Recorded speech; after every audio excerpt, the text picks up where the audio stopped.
Welcome to the Pursuit of Wellbeing. My name's Maria Brosnan. I'm the founder of Pursuit and your host for the show. We're dedicated to providing wellbeing information, inspiration and support for teachers, leaders and school staff around the world. My guest today is Kimberley Evans. Kimberley began her teaching career over 20 years ago. She left teaching 2 years ago to set up Nourish the Workplace to make a difference in the profession that she loves. After seeing many people leave education due to unhappiness and workload issues, she made a commitment to show schools how easy it is to improve their wellbeing. I love that. Nourish the Workplace gives schools the tools it needs to prioritise and celebrate staff wellbeing. It provides the tools to give every member of staff a voice and helps the school recognise their staff and their particular needs. Kimberley, welcome to the podcast. Thank you very much for having me. Yeah, great to have you here. So the theme of this podcast is all around the staff room. Now, we're recording this in September 2020, so we're looking forward from this point to who knows when. But the starting point is, I guess, how do we adjust the staff room in time of physical distancing so we don't end up with too much social distancing? And why is this important? It's such an important topic, and I've worked so hard over the last couple of years to really get schools to prioritise their staff room, to get them to understand just how important a staff room is, because I could see them dwindling as new buildings were being built for new schools. They weren't including a staff room at all. So I've been working really hard with schools to get them to really prioritise them, and I totally understand why they're having the issues that they're having. You know, they've got to keep their staff safe, they've got to put the systems in place, but at the same time we can't just say a blanket we're not having a staff room, because I think it gets misunderstood what it's used for. It sometimes has a bit of a bad rap, the fact that staff room just gets used for people talking about each other and bitching about each other and things like that, and that's just not what a staff room should be. You should be able to walk into a staff room and it be full of laughter and people swapping ideas and working and getting to know each other and building a community spirit, at the same time as eating a really healthy lunch or a snack and drinking sensibly, being able to go to the toilet. All of those I see come in under the staff room umbrella. They may well be that those type of things are in different places in the schools in some places. But that is about nourishing your staff. You know, that's really where the name came from, because it can really make a difference to a school, a good staff room, you know, a really well thought out staff room with the right facilities, enough facilities. And I think now we've just got to really think about how we switch that round and how we adjust, because we can't just say you can't have a cup of tea or a cup of coffee. Yeah. You can't say you can't meet anybody else during the day, because what is that going to do to people's mental health and their physical health? Yeah. And it's going to have such a huge impact, not because we are doing this for the long term. You know, this isn't something that we just need to think, right, we're going to tick a box. If we knew that COVID was going to be gone by half term, then by all means, you know, shut them down. That's fine. We can deal with it. But this is going to be around for a long time, and the ramifications of it. And I just worry that we're going to have vast amounts of teachers off sick by half term, because they're not getting a break. They're not eating the right foods. They're not drinking enough water. All of those things come under the umbrella of staff rooms, really. Exactly. So how do we, under the conditions that everybody's working under now in school, and I know, you know, of course, we don't have a magic wand, and we can't even say, do these 5 things, although we will do that. But every school is so unique in terms of what their buildings how flexible their buildings can be, what space they've had. So can you talk us through some of the pinch points that you've identified, and help just share some ideas that you've discovered that are working well and that perhaps other people have discovered that are working well?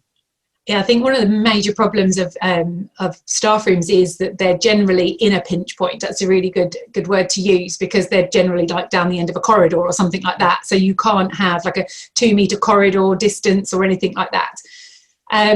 Staggered lunchtimes, does seem to be helping people. So if you're having a staggered lunchtime, then there's just less people to have in the staff room. So you can have the physical distancing of chairs 2 meters apart, all of those kind of things. That seems to be working quite well with people.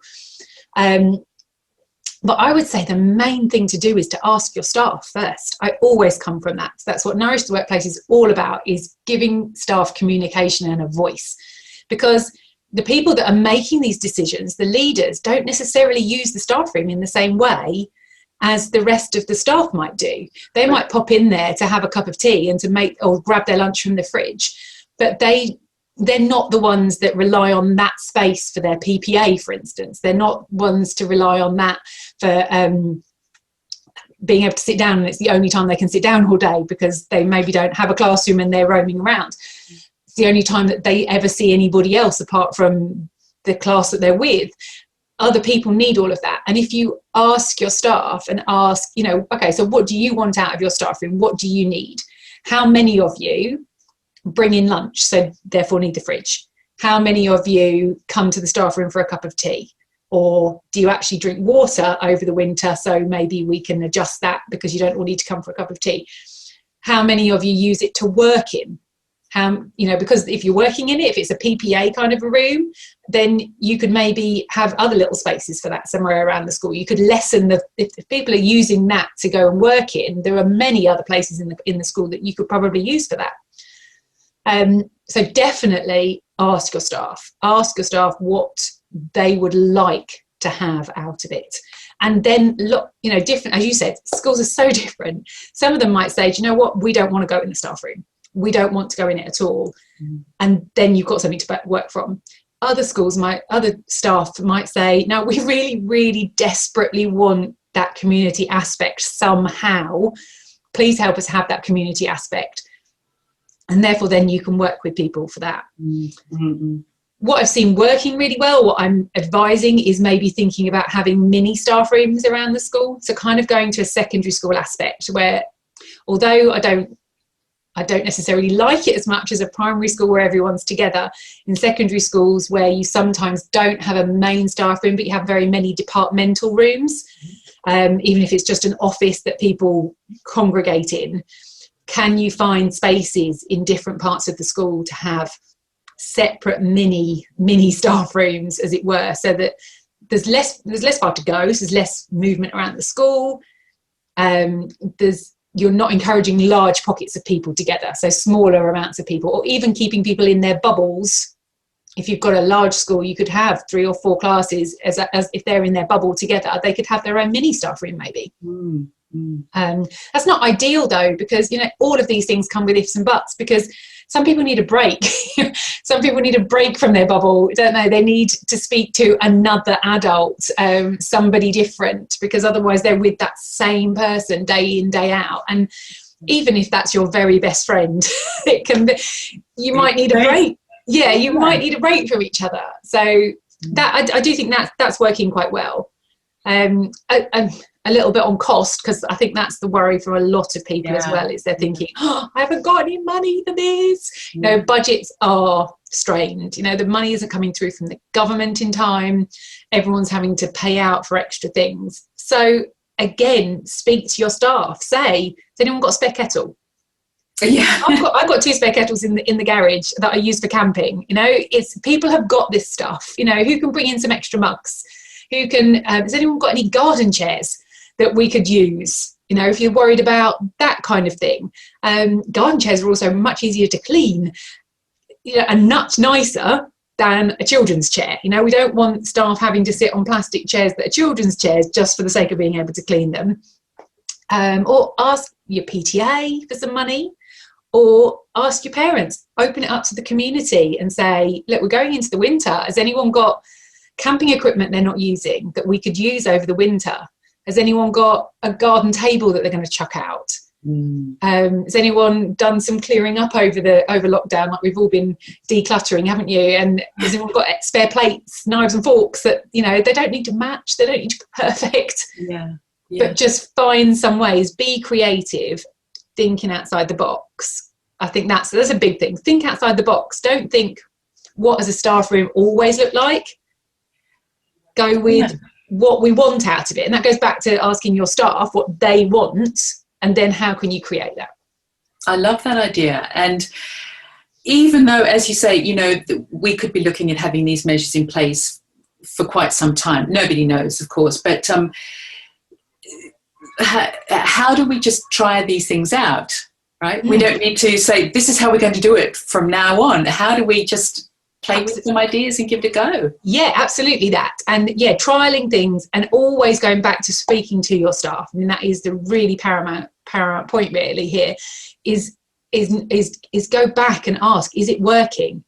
Yeah. Is this working for you? Is there any problems with this? What are your problems with this? How is it impacting you? You know, and some people might be saying, it's great. Do you know what? I'm getting lots of work done. I'm going home earlier to my family. And some people do that, and that's absolutely fine. But you can't have that as a sole thing, because that's what suits you. You've got to tweak to everybody. Some people like to work throughout the day, go home early. Some people like to have a break, a proper break at lunchtime, knowing that they're going to work better in the afternoon. And constantly going back to your staff at the, you know, not necessarily every week, but every couple of weeks, and saying, okay, weather's changed. Next week the weather looks glorious where we are, but you know, it is going to get colder. Somebody on a tweet replied and said, it's brassic in my staff room because all the windows and all the doors are open and it's freezing. That was on the 2nd of September. Now, what? that's not viable, is it, going forwards? Of course it's not. No, I'm thinking schools in the north of Scotland in a couple of weeks' time. You know, they can't do that, can they? No, we have to be super practical about these things. And I love that question, is this working? Yes. And that's across, you know, everything, because there is so much change. Just checking in with each other, you know, upwards and downwards, checking in with SLT, how are you doing? Is this working for you? Because I have a lot of colleagues and friends that are in schools at all kinds of levels, and there was an article in the paper yesterday about how many senior leaders are close to burnout because they haven't had a proper holiday. They've been doing risk assessments, trying to implement the guidelines effectively. How can we support each other? And I think that question, is this working? Or how can we do it better? Or what are our options? How do we think outside the box? Because we have to support each other. Otherwise, as you say, we'll get to half term or Christmas, and sickness will be a real problem for people because everybody's exhausted. Yeah.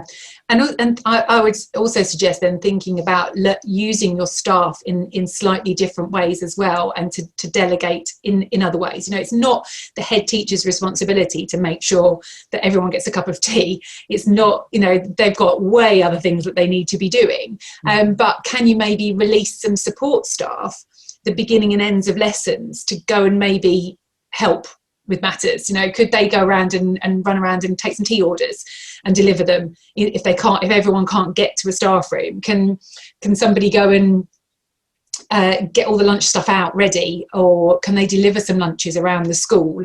Think really hard about using your support staff, because they are supporting this. That's still supporting learning. That's the key message as well. It's we think of, well, no, they can't do that because they've got to be in the classroom with the children. But if it's helping the teachers being able to be more effective, and therefore them be more effective, let them have a break at another time as well, and think, right, okay, I don't actually need my support assistant at the moment for 10 minutes. I'm going to send her off to go make a cup of tea for herself and get her to have 10-minute break. Really think about the whole of the day and how we can maybe make adjustments. And it's not set in stone how it was, because nothing's how it was. You know, everything is so vastly different now. But we do get in education very, very narrow-minded about, but that's how it used to be. That's how it is. That's how I do it. That's how I run my day. And we're not in normal times, are we? So we're going to have to change things up. And if you can delegate some of those jobs down, so as a leader, you're not the one fighting fires and running around supporting a whole staggered lunchtime. So that, you know, if we're having staggered lunchtimes, you can't be there for the whole of that lunchtime on duty. because you're not going to get any work done and do anything else, and it's not good for your mental health either. So really thinking about delegating down, delegating, changing people's roles if necessary, so that you can make the most out of the school day and get the best out of your staff. Exactly. And how do we just be flexible enough, really, to suspend what's normal and suspend what we're used to, and try other ways, and give each other the benefit of the doubt, or cutting each other a bit of slack if tempers are a little bit short, or how do we extend just a little bit more patience and kindness or generosity? And I don't mean that to sound, woo-woo. I mean it to, because I'm seeing, I'm just looking on Twitter, there's a lot of discussion about people just feeling exhausted already. Like we're 2 weeks into term, and we can't ignore this. We can't ignore this and just kind of run at 100 miles an hour and not eat well and not get enough to drink, etc. So it's all of these ideas. We're going to, let's look at other ways. And I think, Kimberley, you created a lovely document that people can download from your website, and I'll put the link to that in the show notes here. But what else in your guidance could you speak to now? Some other ideas or areas to explore that people might not have considered? I think it's really important to check in on people, because one of the aspects that you lose with losing everyone being in the staff room is the community aspect. And also just picking up on what other people are doing. If you've got someone that's having a really stressful day and they come in and they bang their cup down and sit down like that, you know they're having a bad day, don't you? And you check in on them and think, oh, okay, someone needs to go and speak to them. And if that's not happening, if that person's not coming in the staff room because for whatever reason, people then still need to check up on each other. We're missing that. Not only are we missing the community team spirit of, come on, we can do this if we're not all together all the time. And that is a real issue that needs addressing. There's not the aspect of just checking in on people and thinking that person looks really tired. I need to go and see them after school and check that they're okay. Or that person's been crying. I need to check in on them. But also the ability to just ask for help. It's a big thing to go and ask for help. And a lot of people that I speak to say, oh, I don't need staff surveys like you do because I have an open door policy. Open door policies are great, but they're not the answer to everything, because it takes a lot of guts to go to your senior leaders and say, oh, I'm not coping, or I can't do this, or can you help me with? It takes a lot of guts to do that to anybody in any life aspect, doesn't it? It takes a lot of guts to do that to your friends, to say, do you know what? I'm not coping very well at the moment. And when we're not having social aspects of staff rooms and getting together, you miss that opportunity to just have a chat and to ask for help. It just come up in conversation. And they're, I'm going to ask now, because look, we're having this conversation and they've sat down next to me and I'm going to, ask them for their advice. We're missing all of those little mini opportunities. So we need to make more of an effort, I think, to go and check in with people. And that's everybody. That's not a senior leadership job. That's where the community aspects of schools comes in, that support staff can do it. And if they can't do it physically, if they're not allowed to move around the school, because I get that, they don't want people moving around the school, then do it on Messenger and send people messages, send people emails, and just say, I'm just checking up on you. Send them a little postcard. Those kind of things. Just check up on people a little bit more, because I think we're going to miss those little signs of what's happening, and those little alarm bells ringing that you think, I need to check up on that, or that person's doing really well, I need to tell them. That's the other thing. You miss on that. You miss the celebrations of someone coming in and going, oh my God, that was the most amazing lesson. I nailed that. And people are going to miss out on that as well. So really, really dial down on the community. And if you can't get everybody together, how could you do it in other ways? Can you have a Zoom lunchtime? So if you have to be in your classroom and you're not allowed anywhere else, then can you have like team meetings? Can you have all the staff on your screen and you can all be eating together and having a chat together? Can you do it that way? Or if your staff don't want to do it, can you do it with a friend from another school and just have a video message with them? There are those opportunities. Or also going out off-site for lunch. That's an important one. That's a really good one. Let's talk about that for a minute, because I think a lot of people feel it's either implied that they shouldn't be going out, or maybe there's even a rule in the school. But at this time, going off-site could be the most useful thing we could do. So talk to some ideas around how we could do that. Yeah, it's hard for a lot of schools that are condensing their lunch times, because that is, if you're on a big site like a secondary school and you've only got a half an hour lunch break, by the time you've walked to the school gates, it's time to come back again. But that might be enough. It's just, if you can't find somewhere to have somewhere, can you go out? Can you go out for a walk, even if it's just walking around the site? Try, though, and make it so that it's nowhere near the children, because you need to have a break from the children. And this could be from a leader's point of view as well. If they've done lunch duty and they've covered everybody else, then maybe they could just go for a little walk in the sunshine, splash in some puddles if it's raining, go and do something silly outside, just get some fresh air and take yourself away from the school environment. Take yourself away from the pupils, away from the email pinging, all of that kind of stuff. And if necessary, go and sit in your car, put the radio on. Go and sit in your car and phone somebody for a chat. But just a change of scenery. Essentially, that's what the staff room is, isn't it? It's a change of scenery. It's forcing you to do something different. So you might just need to think about it. And schools need to maybe make it known that you're allowed to. Like you say, if people aren't sure what they're doing, and again, that comes back down to communication. If you ask your staff, they might say, I'd really like to go off site. I'd like to go to the coffee shop down the road. And they're like, why don't you? Like, I didn't think I was allowed. If you've not made it clear that you're allowed to do that, then maybe you need to make it clear. Yeah. And there's often just a friend of mine's a teacher, and she did exactly this, just went out for a little 10-minute walk, and she found a little tiny church nearby. She didn't even know it was there. And she took it, then the next day she went back and took her sandwiches, and it's just 10 minutes. Yep. But you make such a great point about being away from the children or young people, just to clear your head for 10 minutes and just have something quickly to eat, and then go back, and you'll feel much, much stronger for the afternoon. Yeah. And essentially I work on the new 3 R's: rest, refuel and recharge.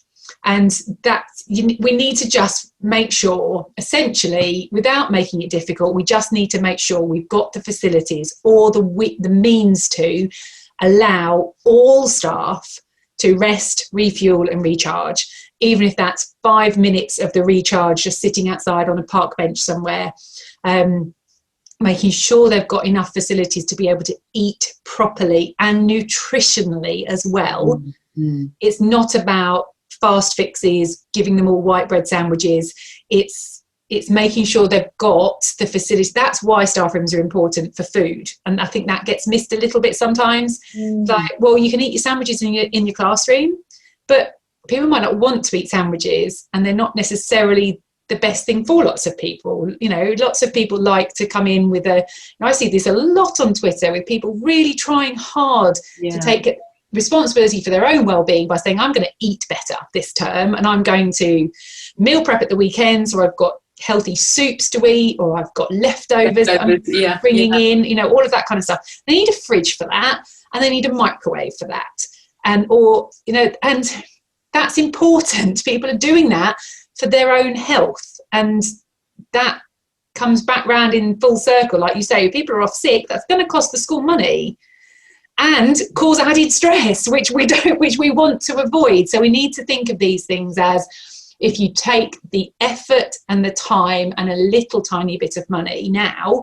it will massively pay off long term.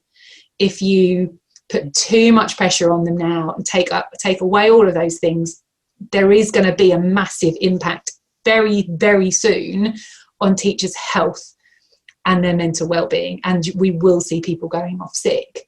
And we don't want that. We don't want that for that person, and we also don't want that for our school. So exactly. And it's the small everyday things. I love the 3 R's: rest, refuel, and recharge. And they're so memorable and they're so doable, because it's the tiny choices we make every day that makes all the difference. It's not, oh, I'll just get through to half term and then I'll collapse, because how many times are we going to do that, or how many times are we going to see that? It's really, the one really positive thing about this year and the pressures that the COVID-19 has put on people is it's made us very hyper aware of well-being and the importance of taking care of ourselves on a daily basis, not screaming through the term and getting to half term, crashing, and then getting through to the next holiday. It's just, we just can't keep doing that. It's unsustainable. And now's the time to review that, and what do we put in place under these difficult conditions? So, and it can be as simple as having enough water. I talk to some teachers will say, I don't drink enough because I can't get to the toilet. Yes. That's a massive thing. And the other thing that I say is we wouldn't treat our pupils like this. So why are we treating our staff like this? That's great question. We wouldn't dare say to our pupils, right, you're not having lunch. You've got to sit there and work all the way through that lunchtime. No, you can't have a drink because you're not going to the toilet. And you just got to eat that quickly. Eat it now. You've got 5 minutes to eat that lunch. And because you need to crack on with your work, you need to be working at the same time. Make sure you've got some food to eat that you can eat one-handed, because you've got to write at the same time. We wouldn't dream of treating our pupils like that, would we? Because we know they need to have proper nutritional lunch. We know they need to drink water throughout the day. Therefore, they need to go to the toilet. We know they need fresh air. We know they need a break. Otherwise, what happens in the afternoon, they don't perform as well. They don't learn as well. So our teachers can't teach as well if they're doing that. That we're making them eat right at the same time, not having a break, not going to the toilet all day. So therefore, they're not drinking all day. People are getting through the afternoon and not coping, and it's a really simple thing, but not enough people really recognise that, I'm afraid. Yeah, well, what about the people that are screaming at us right now saying, that's easy for you to say, you don't know what it's like for me because of all of these pressures I'm under, which of course we understand. How I had a lovely conversation with Adele Bates recently, and she made a fantastic suggestion to plan these things ahead of time. So we don't, when we're rushed and trying to eat our one-handed sandwich while we're marking or preparing for the afternoon, if we can plan, say the night before, okay, this is what my commitment this week is to have lunch every day, or eat 3 days a week. Let's ease into it. How can I plan that? What do I need to do to make sure that I get these things done? So get a cup of tea, go to the toilet, have a sandwich or some lunch, whatever it is. It's planning ahead of time will enable that to happen, rather than, oh my gosh, because it's very, lunch times or break times are often pressured anyway. So if we plan for them a little bit more, it can help us make the space. Yeah, and it's this balance of the school providing the facilities and then the staff taking the responsibility themselves. And the school can put in all the things it wants to, but if the staff aren't taking responsibility themselves to prioritise their well-being and understand how much better they're going to be able to live and work if they do prioritise their well-being, they're not going to work together. You can have one person doing all the taking responsibility and the school not putting the facilities in, or you can have it the other way around. They're not going to work. You've got to work together. I think the school settings need to provide for that and set examples for that. So as a leader, really setting a good example, and as a staff, empowering yourself to say, I'm going to do this because I know it's better for me. Yeah.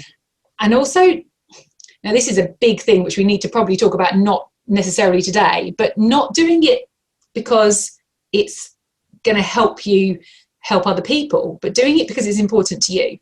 So not I'm going to empower myself to say, this has got nothing to do with what I'm like in the classroom. I'm doing this because this is right for me. I'm going to walk away at 5 o'clock. I'm going to go home, spend some time with my family, prep for the next day, and come back, because that makes me a better me. And not always going to be about because it helps me help others. Yes. Empowering ourselves, but that's a whole big topic that we probably need to get into in a different way.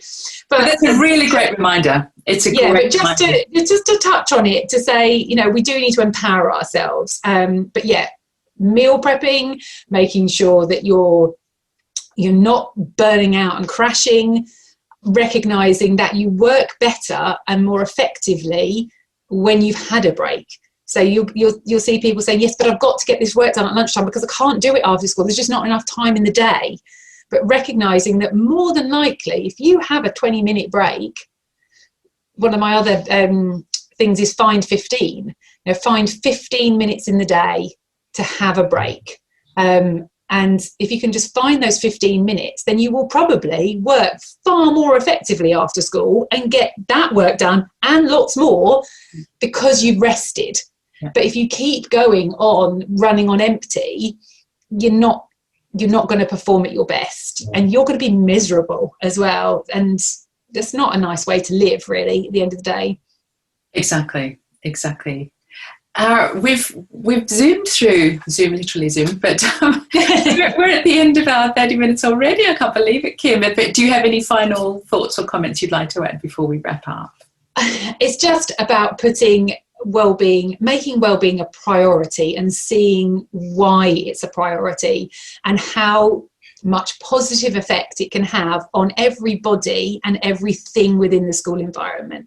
And we talk about whole school approach to wellbeing, but understanding that it is true. It's everybody's responsibility, and it then impacts everybody and everything that we do. It is a completely holistic responsibility, and now more than ever, it is important. And we need to find somebody within your school setting. If you can't do it, if you're sitting there, if you're listening to this thinking, I'd love to do all of this, this is amazing, but I just don't have the capacity to take this on board, find somebody else in your school that can. And I do a lot of the schools I work with, I really encourage them to have somebody who's not on SLT as their wellbeing coordinator, because they've got the time and the capacity to really put the effort into this. They can work really closely with SLT. Don't get me wrong about that. That's amazing. But we need somebody this needs to be somebody's job. You know, it takes a lot of effort, but when you put that effort in, you get it back so much. You really will see it. And if you're not sure, reach out to people that do prioritise it and talk to them and say, okay, well, tell me the benefits. Because sometimes people need tangible things to say, okay, show me what it's done. And we can do that. You know, I can do that. People that I work with can do that. Other schools that prioritise wellbeing can show you just what a positive impact it's made to everybody in the school. And that's so true. And I think one of those positive impacts that we cannot ignore is improved educational outcomes. There is a raft of research that shows that when everybody's feeling well and managing stress and self-regulating and all of those things that are so important,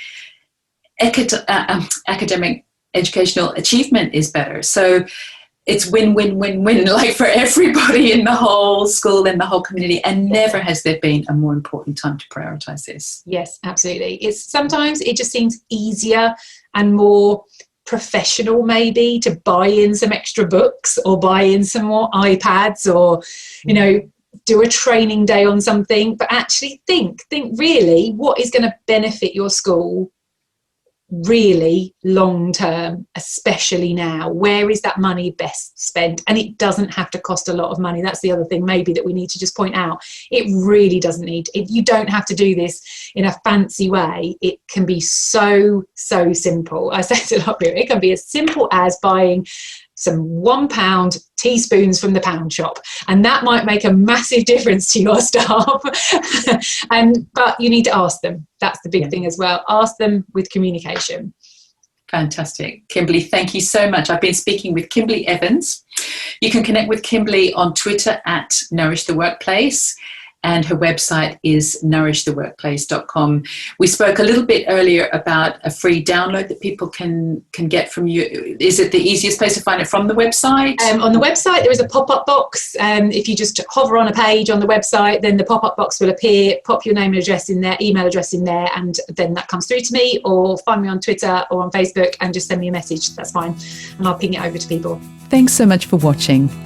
Check out our website, pursuitwellbeing.com, for information about our 5-step wellbeing action plan for teachers and school leaders. There's a link in the description below. Or take our free teacher anxiety quiz at teacheranxietyquiz.com. The quiz only takes a couple of minutes, and you'll get a better understanding of where you are today, plus tips to immediately feel better. I'd love you to connect with me on Twitter at Maria Brosnan. And if you enjoyed the show, please hit the subscribe button. If you feel inspired, give us a thumbs up, comment, and share it with your friends.